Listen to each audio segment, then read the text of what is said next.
आपके बीच भारत सरकार के मंत्री, भारत सरकार के शहरी आवास, पेट्रोलियम और एवं प्राकृतिक गैस मंत्री आदरणीय हरदीप सिंह पुरी जी उपस्थित हैं। आदरणीय पुरी जी से आग्रह है कि आप सबको संबोधित करें।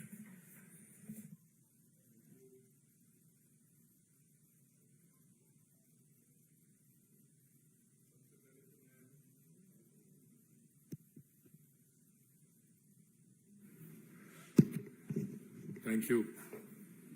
मैं आप सबको वेलकम करना चाहता हूं। आज हमारा फोकस इस इंटरैक्शन का माननीय प्रधानमंत्री जी के 9 साल के जो कार्यक्रम हैं, हमारी योजनाएं हैं और जो काम हुआ है 2014 से बाद का अभी तक, और जो ट्रैजेक्टरी है अभी हम आगे आने वाले समय में जो भी हमारी मैक्रो पिक्चर है और जो अभी तक जो अचीवमेंट्स हैं उसके बारे मैं चाहूंगा हम कुछ चर्चा करें। 2 पॉसिबल मॉडल्स हैं, या तो आप सवाल पूछिए और मैं एक एक करके जवाब दूं।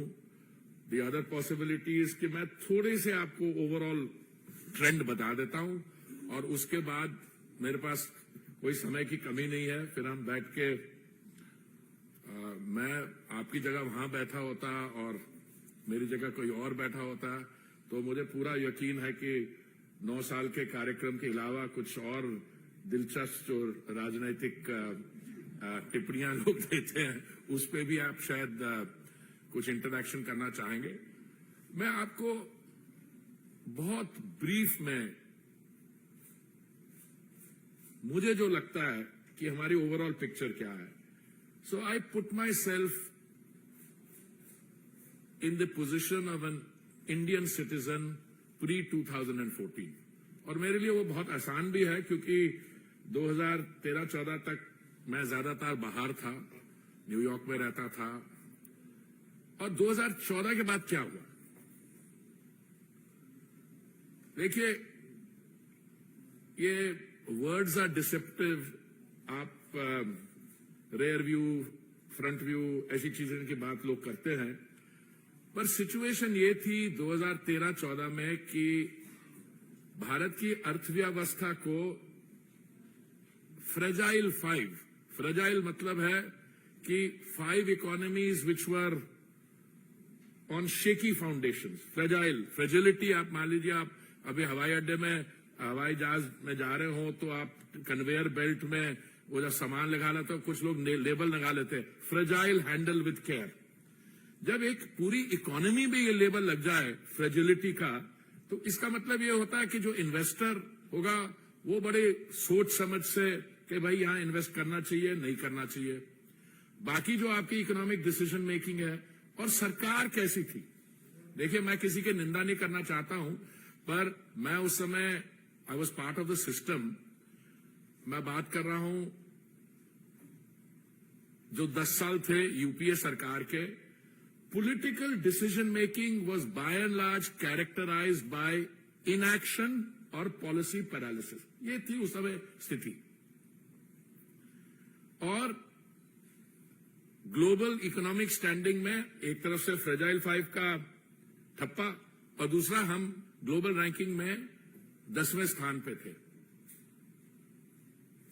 उसके पहले 2008-9 से लेके वर्ल्ड इकोनॉमिक और फाइनेंशियल क्राइसिस हो चुका था, we came out of it.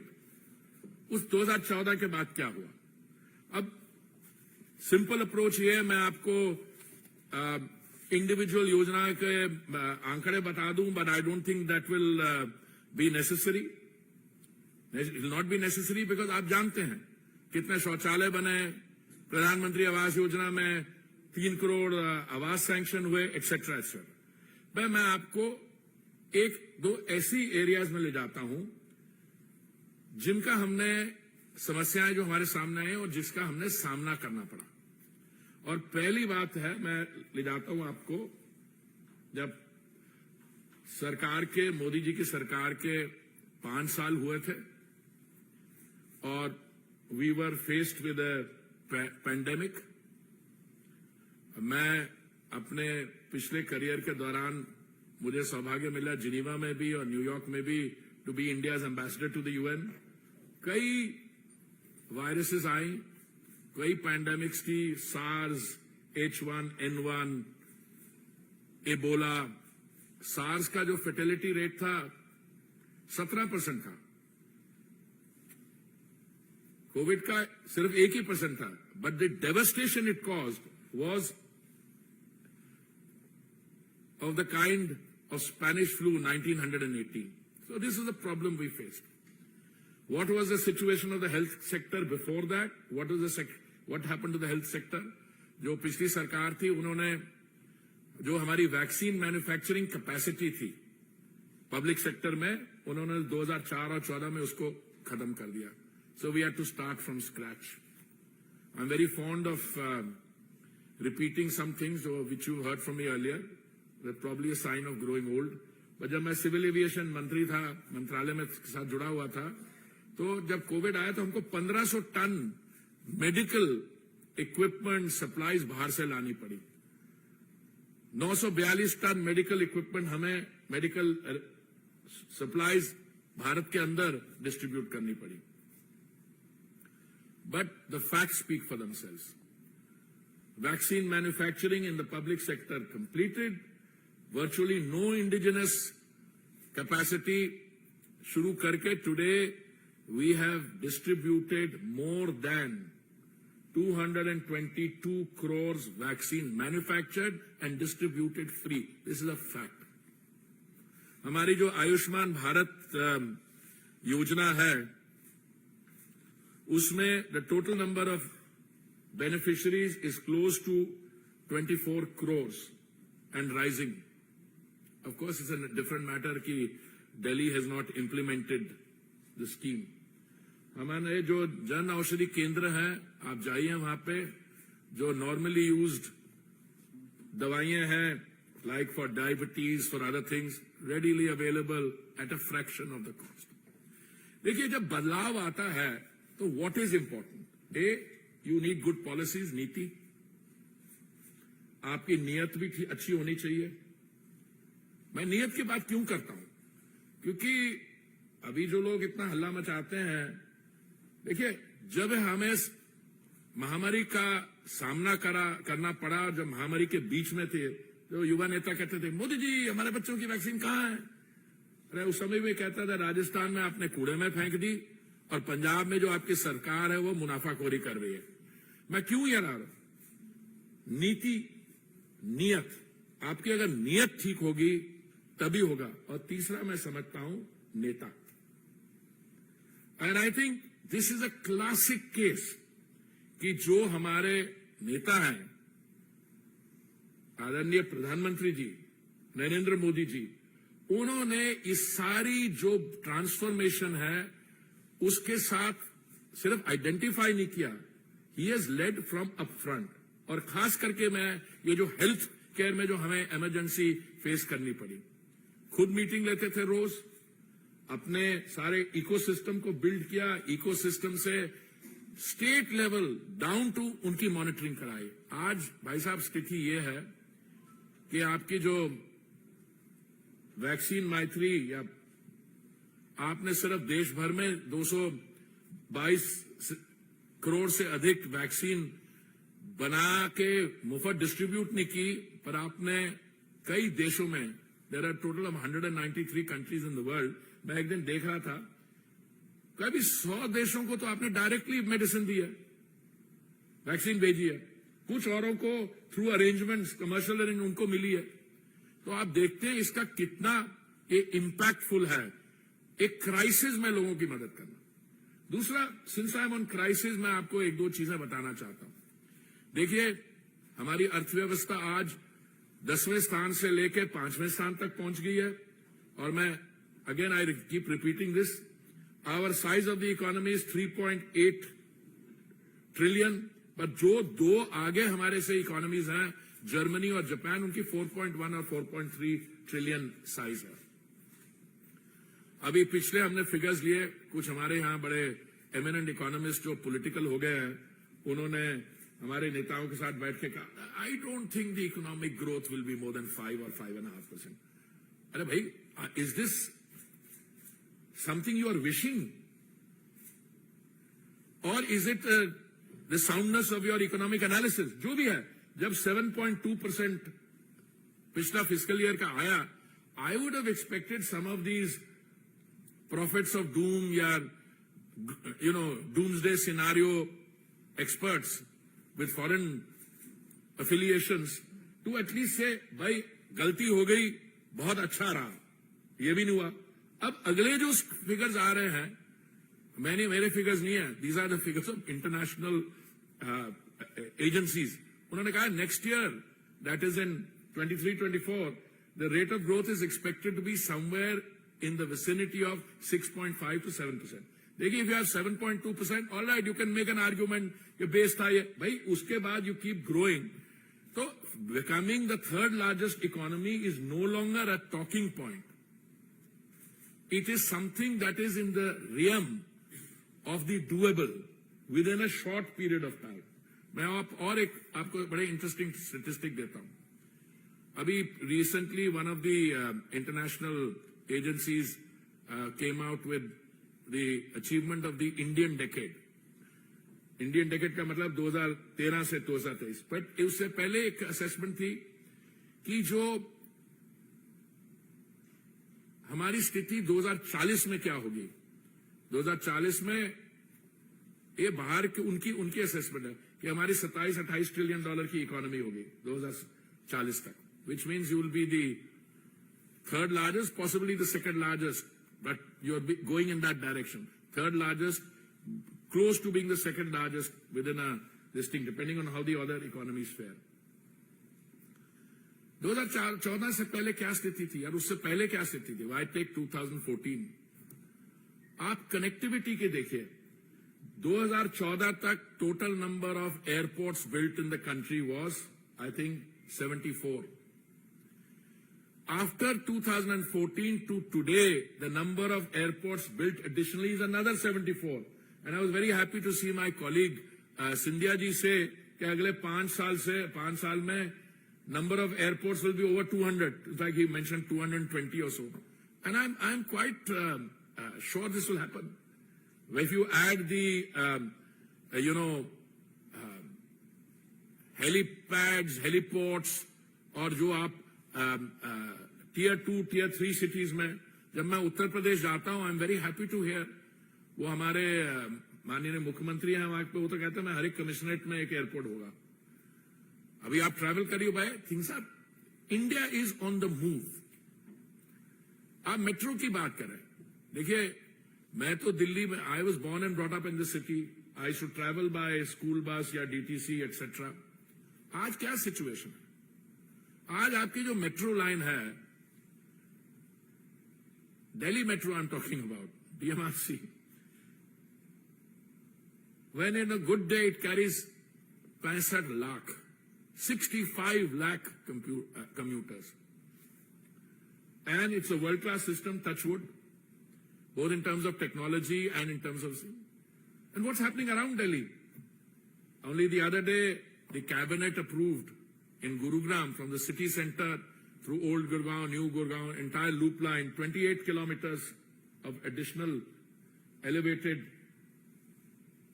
metro line, 17 elevated stations at a cost of 5,400 crores. Yeah, who is looking forward and doing these developments? And then to say कि rear view होता है, मैं तो इनका पता नहीं कि आईसाइट चेक करानी चाहिए इनको, इनका कहीं चश्मा उल्टा तो नहीं लगा हुआ. अब मैं आता हूं, हमारी जो माननीय प्रधानमंत्री जी ने कहा कि वो चाहते हैं, उनका संकल्प है कि 2047 अमृतकाल तक, जब हमारे 100 वर्ष हो जाएंगे as an independent country, we should be a developed economy, विकसित देश. और प्रधानमंत्री जी, अनलाइक अदर पॉलिटिकल लीडर्स, खास करके जो विरोधी दलों में हैं, वो अपने जो शब्द हैं, जब आप देखते हैं when he speaking, that is what I से, नेता, नीति और नियत, बड़े नाप तोल के वर्ड्स यूज करते हैं. जब उन्होंने कहा 2047 तक, उसकी क्रेडिबिलिटी मैं बताता हूं, 100% 2047 तक वो होगा।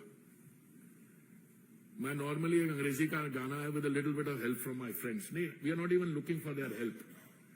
हम इनकी जो डीरेलिंग टैक्टिक्स हैं, डीरेलिंग टैक्टिक्स मैं किसी लेवल में, सोशल एरिया में ले लो, भाई साहब बाहर जाते हैं तो सडनली उनको हमारी माइनॉरिटीज की स्थिति याद आ जाती है। तो फिर मैंने किसी ऐसे ही इंटरेक्शन में कहा, मैंने कहा भाई साहब 13 साल के थे जब नेली में असम में मैसेकर हुआ और 2000 हमारे भाई बंधु एक माइनॉरिटी कम्युनिटी में उनकी हत्या होगी। भाई साहब 14 साल के थे और 1984 में 3000 हमारे सिख भाइयों के साथ उनकी हत्या हो गई।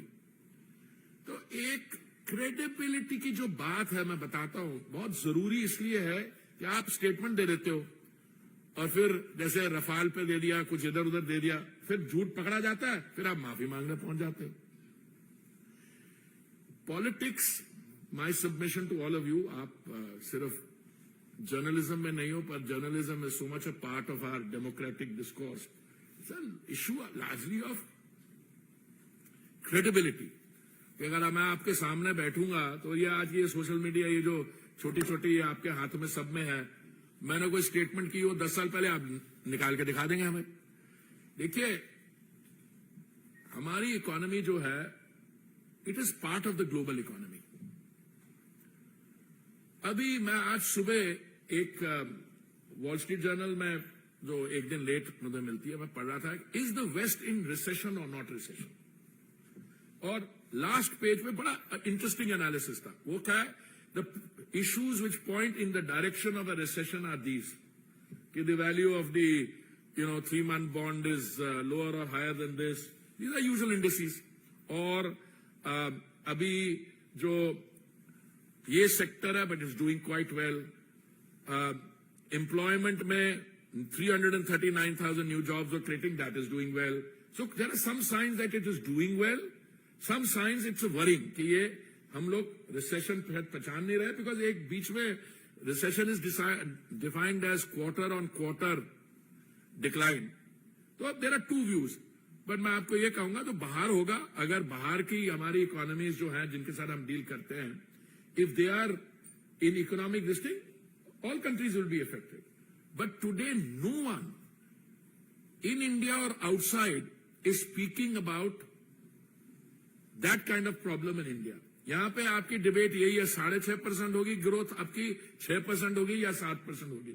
मैं मेट्रो के बारे में बात कर रहा था, ये वाजपेयी जी के समय की अर्बन ट्रांसपोर्ट सिस्टम है, शुरू किया हुआ, और मोदी जी जब आए, उन्होंने 200 या 220 किलोमीटर से लेके इसको आज शायद 880-890 किलोमीटर ऑपरेशनल मेट्रो कर दिया है, और 1040 किलोमीटर जो अंडर कंस्ट्रक्शन है। जब ये अंडर कंस्ट्रक्शन मेट्रो, जिसके लिए हमारे पास टाइमलाइंस है कि ये 3 महीने में खत्म होगा, अगला 6 महीने में होगा, जब ये हो जाएगा, you will not be the 3rd or 4th largest metro system in the world, you will be the 2nd largest metro system in the world. भाई, 2nd largest metro system का मतलब यह है कि चीन, क्योंकि उनके बहुत पहले मेट्रो, और वो 8,000 किलोमीटर, हमारा होगा कोई 1600-1700, 1800 किलोमीटर, और उसके बाद यूनाइटेड स्टेट जो आज 1500 किलोमीटर पे है, पर वो नई मेट्रो कंस्ट्रक्शन नहीं कर रहे हैं। अब मेट्रो से चल के you go to, let me come to my other sector, petroleum and natural gas energy.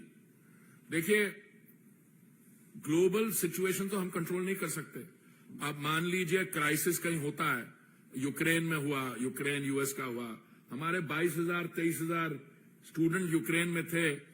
माननीय प्रधानमंत्री जी ने ऑपरेशन गंगा में हमारे कैबिनेट में 3-4, मेरे अलावा 2-3 और लोगों को भेजा, हम लोग उनको वापस लेके आए, रिलीफ फ्लाइट्स की। सूडान में अभी पीछे प्रॉब्लम हुआ, वो हुआ। So what happens outside affects us, because we are a large country, we have large number of people outside, but the maturity and commitment and speed with which the Honorable Prime Minister ensured that they came back, I think that needs to be noted. But आप petroleum और natural gas, crude oil prices पे आ जाता हूं मैं। मुझे कभी कभी कहा जाता है प्राइसेस इतनी क्यों है। अक्सर ये सवाल उन स्टेट से आता है जिन्होंने अपना वैट कम नहीं किया। देखिए, हमारी एक दिन में क्रूड ऑयल कच्चे तेल की कंजम्पशन है कोई 5 मिलियन बैरल्स पर डे, और क्योंकि हमारी अर्थव्यवस्था तेजी से बढ़ रही है, ये 5 million barrels per day 6 million, 7 million barrels, 8 million ऊपर जाएगा। हम डोमेस्टिक एक्सप्लोरेशन एंड प्रोडक्शन को तो आगे कर ही रहे हैं, पर क्योंकि इकोनॉमी बढ़ रही है, इंपोर्ट्स पे गैस हमारी 50% इंपोर्टेड है, 50% डोमेस्टिक प्रोडक्शन है। पिछले एक साल से माननीय प्रधानमंत्री जी की पर्सनल सुपरविजन और कमिटमेंट, यार दाम एक बार नहीं बढ़ा। अप्रैल 2022 से कोई प्राइस इंक्रीज नहीं हुई। क्यों? क्योंकि प्रधानमंत्री जी ने यह निर्णय लिया ऑन 2 ओकेजन्स, नवंबर 2021 और मई 2022, कि हम सेंट्रल गवर्नमेंट जो एक्साइज चार्ज करती थी उसको कम किया। उससे पेट्रोल का और डीजल का दाम 6 रुपए और 13 रुपए, as far as I remember, कम हुआ। पर हमारी जो बीजेपी की स्टेट गवर्नमेंट्स थी उन्होंने भी अपना वैट कम किया। पर जो नॉन बीजेपी स्टेट गवर्नमेंट, कभी भी ये सवाल जब प्राइस का आता है पेट्रोल डीजल का, देख लीजिए कौन पूछने वाला, या वो वेस्ट बंगाल से होगा या किसी और नॉन बीजेपी की स्टेट का होगा, क्योंकि उन स्टेट्स में पेट्रोल और डीजल का दाम 10 रुपए बीजेपी स्टेट से महंगा है। आगे जाने में हमारा व्हाट इज आवर इंटेंशन? देखिए, प्रॉब्लम्स तो आएंगी दुनिया भर में, और प्रॉब्लम्स रिफ्लेक्ट भी होती हैं। हमारे एक वेस्टर्न नेबर है, वहां पे वो बिजली शाम को बंद कर देते हैं because they literally don't have the energy. हमारी साउथ ऑफ इंडिया में there is a country, again मैं दोनों का नाम नहीं ले रहा, we have given them assistance $4 billion की to help them in the energy crisis. हमारे यहां थ्रू आउट द क्राइसिस कोई भी, जब बहुत वर्षा हुई नॉर्थ ईस्ट में, हमारे ओएमसीज ने जाके अपने कंधों में सिलेंडर उठा के लोगों के घर दे के आए। कोई अवेलेबिलिटी में कमी नहीं आई, अफोर्डेबिलिटी पे हमने काबू रखा, और सस्टेनेबिलिटी जो ग्रीन एनर्जी ट्रांजिशन है वो भी हुई। ये जो हमारी इंडिया इकोनॉमिक ग्रोथ स्टोरी है प्रधानमंत्री जी के 9 इयर्स की स्कीम को, मैं एक और बताता हूं, बड़ी इट्स अ रिवीलिंग स्टेटिस्टिक। देखिए, आप चाहे कच्चा तेल इंपोर्ट करें या डोमेस्टिक प्रोडक्शन करें, आपको रिफाइनिंग कैपेसिटी तो चाहिए। आज के दिन में India has 253 million metric tons per annum of refining capacity, और मैं तो कहता था हम बढ़ के ले जा रहे हैं। ऑलरेडी हमारे पास प्लान्स हैं इसको 312-15 तक ले जाने के, तो ऑलरेडी काम हो रहा है। पर मैं सोचता था इसको 400 मिलियन मेट्रिक टन्स में ले जाएंगे। प्रधानमंत्री जी ने एक कार्यक्रम के दौरान कह दिया 450 मिलियन मेट्रिक टन्स पे हो गए। अब देखिए, you will be the world second largest metro system in the world. You will be on the top, probably the second largest refining capacity after you have 450 million metric tons per annum. आप अपना civil aviation market देख लीजिए। अभी हमने recently एक पटने से एक फ्लाइट, पुणे से एक फ्लाइट रिसीव की जिसमें 1% सस्टेनेबल एविएशन फ्यूल डला था। अगर हम 1% का नॉर्म बना दें सारे हमारी सिविल एविएशन में, तो हमें 14 crore litre additional biofuels ethanol चाहिए होगा, और हम उस डायरेक्शन में जा रहे हैं। एथेनॉल प्रधानमंत्री जी के दायित्व संभालने से पहले पिछली साल में 1.4% था एथेनॉल मिक्स। 10% का हमारा टारगेट था नवंबर 2022 तक, उसको 5 महीने पहले कर दिया। हमारा 20% ब्लेंडिंग टारगेट था 2030 तक, वो 2025 तक हम कर लेंगे। हमने अभी रिसेंटली एक इसको क्या कहते हैं E20 20% एथेनॉल मिक्स्ड फ्यूल, और मैंने एक ऐसी इंटरैक्शन में कहा कि शायद 100 पेट्रोल पंप्स में अवेलेबल है। माय सेक्रेटरी करेक्टेड मी, 100 में नहीं 600 में अवेलेबल है। सो दबा के काम हो रहा है। And I come back to say this is because the policies that the honourable prime minister and his government are following across the board, across all the sectors. The policies are sound, forward-looking. The intentions are good. And then there is the political decisive leadership which makes it possible. Now, I could go on. I think I've already spoken longer than I had intended to. I think I will now happily turn to you for questions and giving me a chance to reply. Ji. 252 million metric tons per annum आज है. Already work is going on. जैसे हमारी बाड़मेर में refinery बन रही है, many other places. कई तो fresh new refineries हैं, कई अगर 6 million metric tons है उसको 9 million पे ले जा रहे हैं, etc. 320 तक I think we have planned, but the way we are going, we are now going to be looking at taking it from there to 400 and 450 million metric tons per annum. Ji.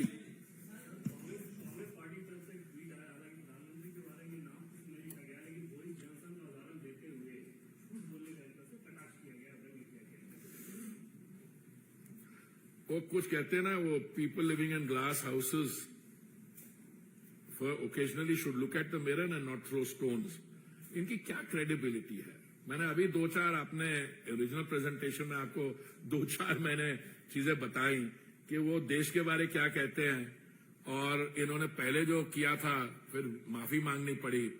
So that's a kind of politics that they do it. I don't think you should dignify this with a comment. Abhishek Dubey. Sir, आप अभी बता रहे थे कि लगातार हर sector में काम हो रहा है, लेकिन विपक्ष हर बार आपको महंगाई को लेकर घेरता है सर, चाहे वो पेट्रोल डीजल के दाम नहीं, पदार्थों के दाम उस पर. और दूसरी बात सर, अभी जो रेल दुर्घटना हुई थी उसमें जो फ्लाइट्स के दाम एकाएक बूम किए थे. किसके? मैं आता. देखिए, मेरे पास ये चीज स्टेटिस्टिक्स आते हैं कि दुनिया में इन्फ्लेशन रेट कितना है, और जहां तक मेरे को याद है, there are people who compile this statistics. हमारा इन्फ्लेशन रेट कोई बट 4% समथिंग है, 4.2 या 4.3%. कई देशों में 338% है, किसमें वो है, तो यूएस में भी हमारे से ज्यादा etcetera. I am not hiding behind that. देखिए, इन्फ्लेशन क्यों होती है, दैट इज वन इश्यू. और दूसरा, इन्फ्लेशन जब होती है तो आप उसको कैसे डील करते हैं. अभी हमारी सारी जो इकोनॉमिक मैनेजमेंट है, इसका credit I am not trying to take that, but जो हमारे कंसर्न्ड मिनिस्ट्रीज हैं under the guidance of the prime minister,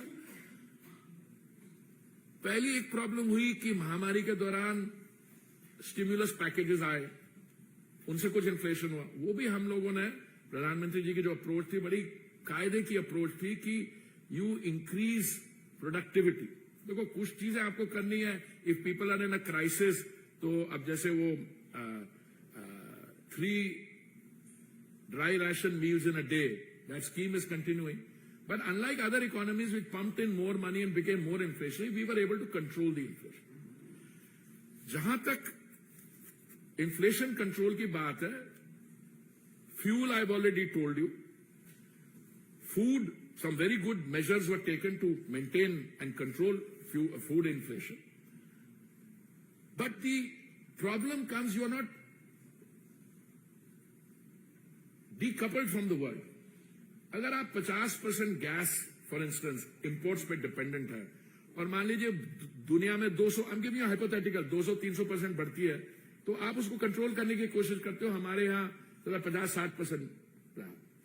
but आप ये भी करते हो कि आपके पास जो इंस्ट्रूमेंट्स हैं, लाइक सेंट्रल एक्साइज, वैट, आप जब कंज्यूमर के सामने डिफिकल्टी आती है, you try through that to keep the prices down. So विपक्ष की जो बातें हैं, जैसे मैंने अभी बोला पेट्रोल और डीजल पे, उनसे पूछिए आप अपनी स्टेट में क्यों नहीं करते हैं. दूसरा, ये किसी और को प्रॉब्लम पास ऑन करना, and vaccine story is a case in point. So मैं आपको with great confidence and with I can tell you कि क्या हमने मेजर्स दिया. आने वाले समय भी अब देखिए, अगर इंटरनेशनल प्राइसेस सॉफन होते हैं, अब जैसे कच्चे तेल का है, प्रोड्यूसर्स ने कुछ निर्णय लिया है कि वो प्रोडक्शन कट्स करेंगे. अब प्रोड्यूसर्स से बात करते हो तो प्रोड्यूसर्स कहते हैं कि हम प्राइस नहीं डिटरमिन करते. पर मेरा उससे जवाब है, अगर आप प्राइस नहीं डिटरमिन करते, अगर जो क्वांटिटी अगर उसको डिटरमिन करते हैं, तो क्वांटिटी अगर कम करेंगे तो प्राइस बढ़ेगी. तो अगर मान लो बढ़े भी, आई थिंक हमारे यहां नाउ वी आर और हमारे OMCs, I want to pay them compliment, they been good corporate citizen. जब उनकी अंडर रिकवरीज हो रही थी, नुकसान हो रहा था, उन्होंने बढ़ाया नहीं ये पब्लिक सेक्टर की जो यूनिट्स है। तो हमारा जो मैनेजमेंट है, इन्फ्लेशन मैनेजमेंट, देखिए परफेक्ट तो कहीं भी नहीं होगा और हमारा केस भी नहीं है। अगर मेरे पे आप छोड़ दे, मुझसे आपके जो हमारे जो ऑयल मिनिस्ट्री के जर्नलिस्ट है जो बाहर वाले पूछे, सर आप बताइए आपकी क्या एक्सपेक्टेशन है, कितना होना चाहिए तेल का दाम? अगर मैं तो कंज्यूमर हूं, मैं तो कहूंगा जितना लो हो, but I know that's not doable because the producers have to fix the दाम। So let me assure you that इसमें ऑपोजिशन की जो कहानी है ना, वो सेट नहीं हो रही इस इश्यू पे, और इसलिए वो इशू हॉपिंग कर रहे हैं। हम लोग नॉर्मली फोरम हॉपिंग की बात करते हैं, वो किसी दिन एक इशू ले लेते हैं, दूसरे दिन दूसरा इशू ले लेते हैं। मेरे हिसाब पे इस समय opposition is in the search of issues, they are also in the search of other things. But Amod Rai ji, TV9 Bharat में आमोद राय जी।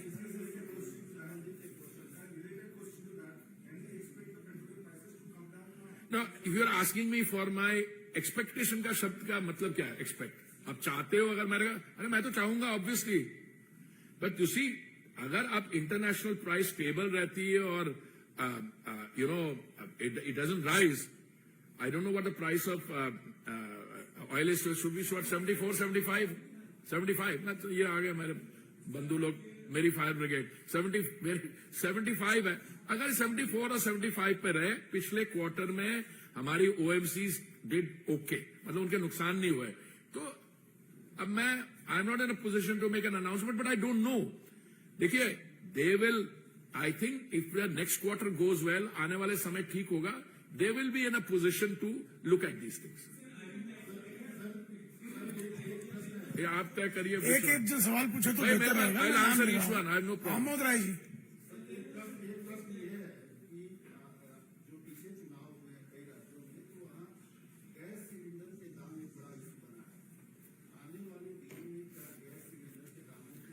देखिए कौन सा मैं भी पॉलिटिकल सिचुएशन का स्टूडेंट हूं, कई इन चुनाव में मैंने भी जाके प्रचार किया है।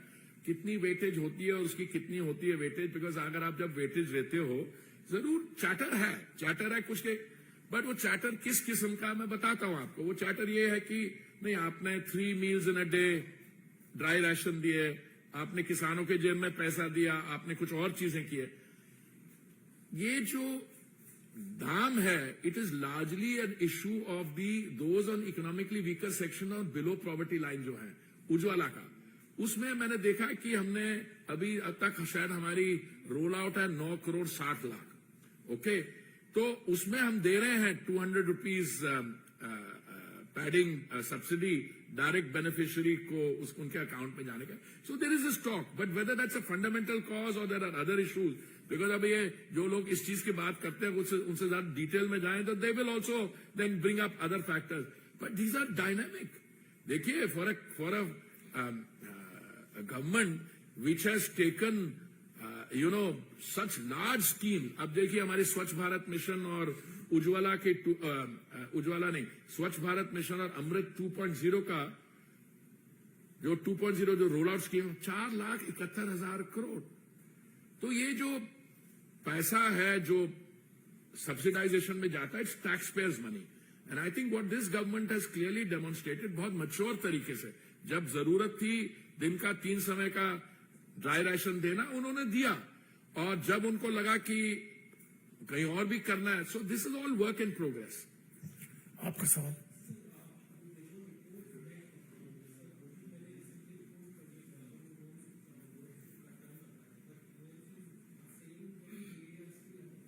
अरे भाई वो किसी ने नहीं कहा कि ना किसी ने नहीं कहा ऐसा होता है।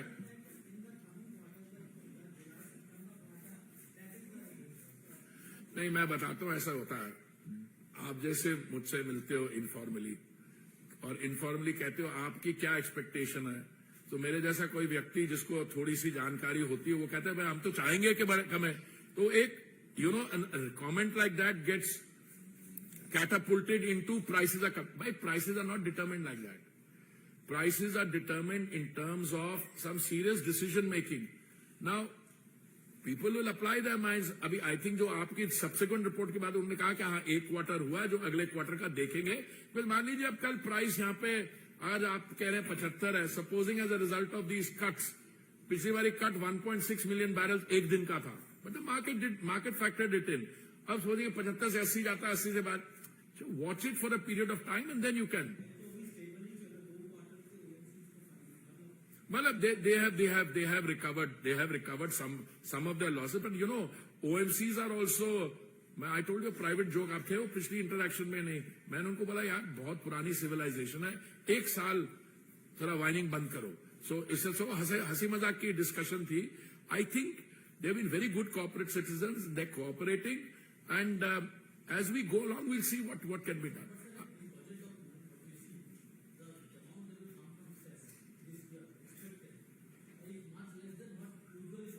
Yeah.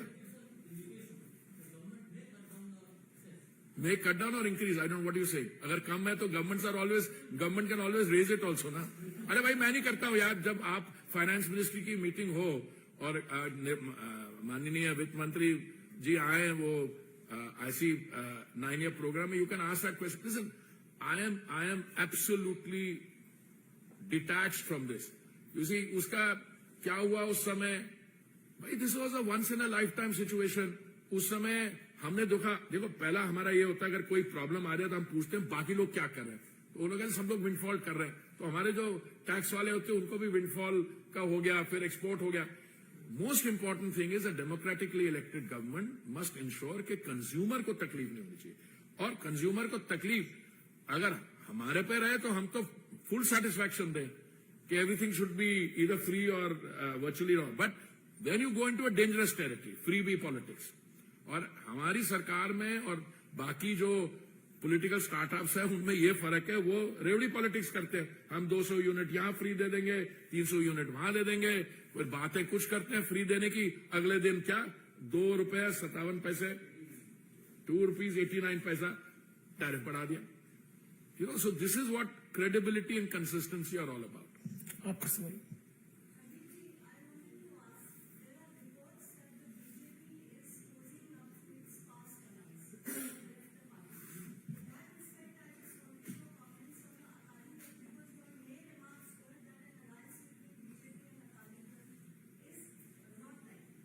You asked me, you are reminding me about a statement which I made.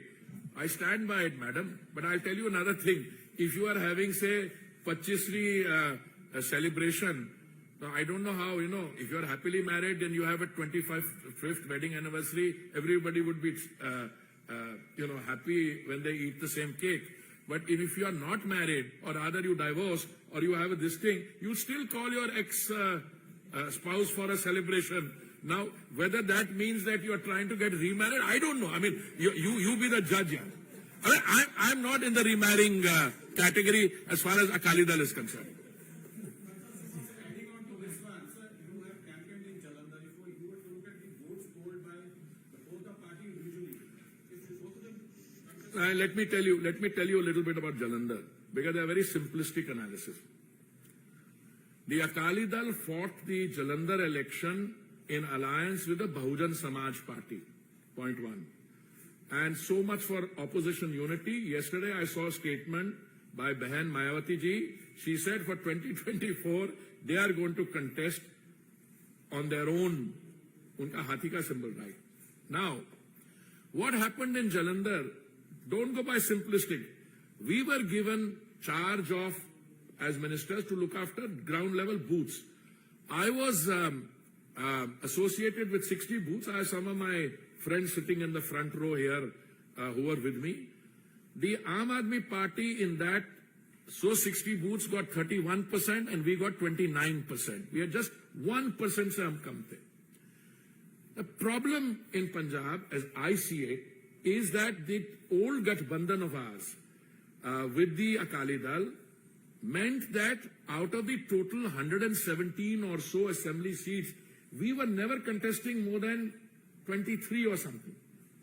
As a result of which, there were large tracts, like in the rural areas, madam, where we were not there. The good thing that is happening in Punjab, and I want to choose my words carefully, something that I witnessed during the Sangrur by-election and again in the Jalandhar by-election, that a party which is a pan-India party and which is growing is begun to appear in areas where it was conspicuous by its absence in Punjab, including in the rural area. Urban mein to hamesha the. So once you are on your own, you have it. Now, the second question, cozying up ka kya matlab? Cozying up in English also means many things. But we are having, somebody I read a report ki koi 25 saal ki celebration hai, to usme invite kiya jayega. Zarur karenge, kyun nahi? No, that is a question the party has to take.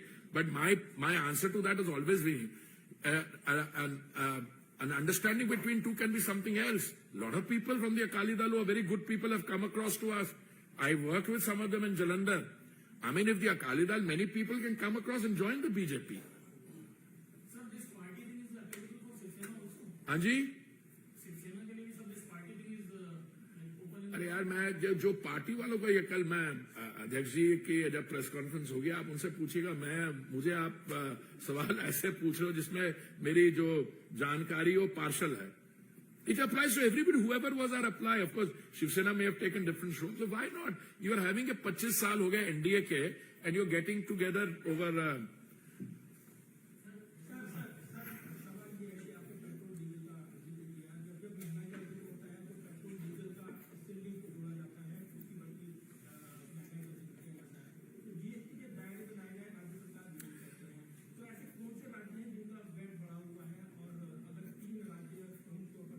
देखिए मैं यहाँ पे किसी को name करने नहीं आया, पर 2 मिनट आप जरा उसको सवाल को टाइप करिए, आपने ऊपर से आ जाएंगे क्योंकि उसमें पैसे करिए पेट्रोल प्राइसेस, डीजल प्राइस, सारे हमारे सारे स्टेट्स और यूनियन टेरिटरी ऊपर आ जाएंगे. क्यों मुझसे करवा रहे हो?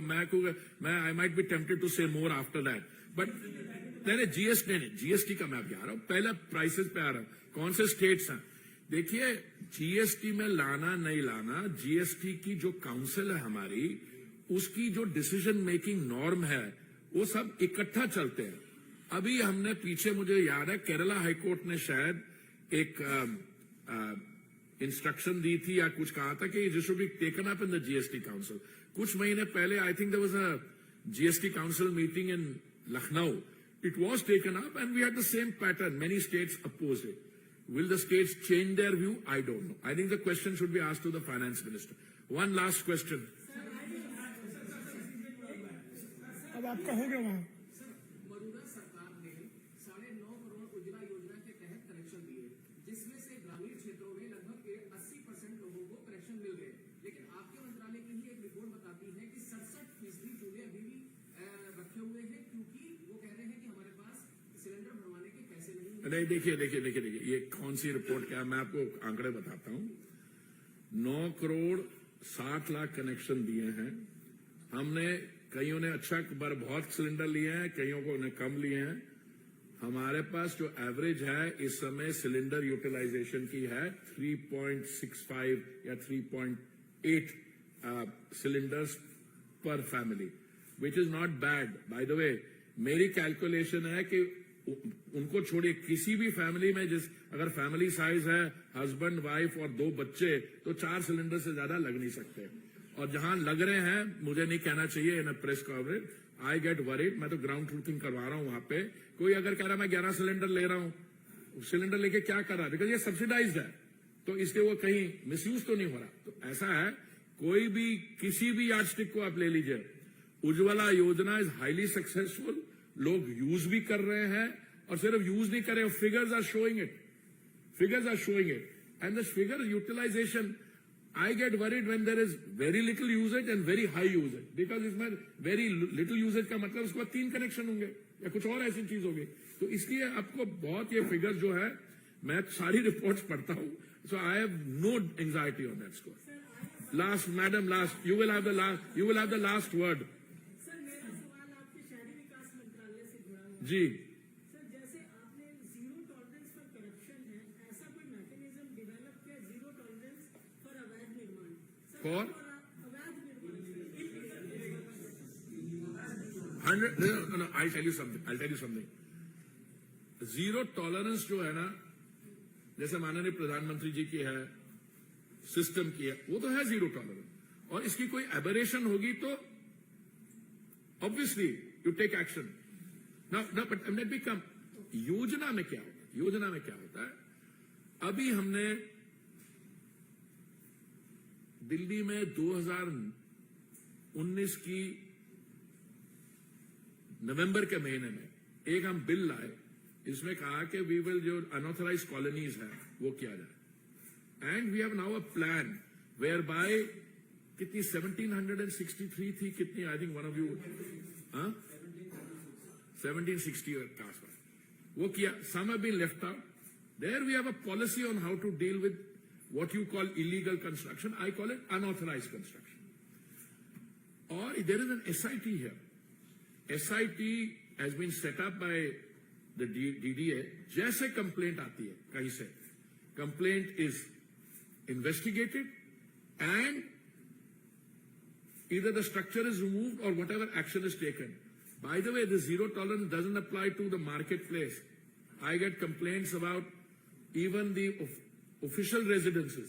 कोई कंप्लेंट आ गई कि कहीं garages misuse, I have taken a drastic action there. So ये आपकी जैसे अगर जीरो टॉलरेंस सरकार की डीएनए में है, then it applies across the sector. बहुत बहुत धन्यवाद।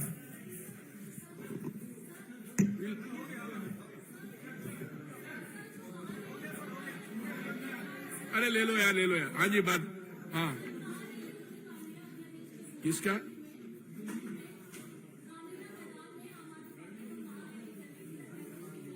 मैंने रामलीला मैदान में वो कब रैली करेगी, मुझे इसमें आप क्यों ला रही हैं?